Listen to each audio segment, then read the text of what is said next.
A mind is the lens through which we perceive the world. And often, it's not the external circumstances that affects us the most, it's how we react to them. The saying that 1% of the situation is what's happening and 99% is how we perceive and respond to it. It's a stark reminder of how immense role our thoughts play in shaping our reality. Hello everyone, Swagata.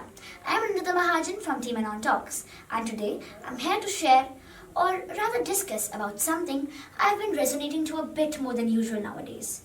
That is, the power of thoughts in shaping reality. We all encounter challenges, disappointments, and setbacks in our lives. However, the difference between merely enduring these difficulties and overcoming them lies in our mindset. Our beliefs, our perceptions, and the thoughts we entertain determine whether we see an obstacle as an insurmountable or simply as a stepping stone. When our thoughts are driven by fear and anxiety, we tend to exaggerate the severity of the situations, which create unnecessary sufferings for our own selves. But when we approach life with a positive and open mindset, we can see even the toughest situations as opportunities for growth. And I know, हमेशा positivity से सोचना and हमेशा positive mindset रखना gets a bit difficult. Here is when the things get more interesting. Let me share a technique with you that I recently discovered. And trust me, it helped me so much. So एक बार क्या हुआ ना, I was going through an exam and this technique is known as the why technique. I don't know, I started feeling overwhelmed by the intensity of my emotions and I started asking myself that why am I thinking this? Or why am I feeling this? And whenever, it happens in real life as well, whenever we feel anxious, we should ask ourselves why. I asked myself, why am I feeling this? And I discovered that I haven't studied enough. And now the solution became more clearer. Study more. This is the technique. Breaking down the technique, breaking down our feelings, the thoughts, and replacing them with some actionable steps. Our thoughts are like the reins of a chariot. If we can control them, we direct the course of our lives. And if we let them run wild, we risk being carried away by them. Ancient wisdom from the Vedas and Gita highlights this concept. The mind is like the reins of a chariot. It can either lead us towards peace and clarity or pull us into complete chaos and confusion. If we let our thoughts wander unchecked, we will spiral into self-sabotaging. But by cultivating awareness and mindfulness, we might regain control and steer ourselves towards a calm and clear mindset. The power of thought can also be understood through the lens of Maya, which is the concept of illusion. In the Vedic tradition, Maya refers not only to the materialistic positions, but also it is described as the possessions that our mind creates.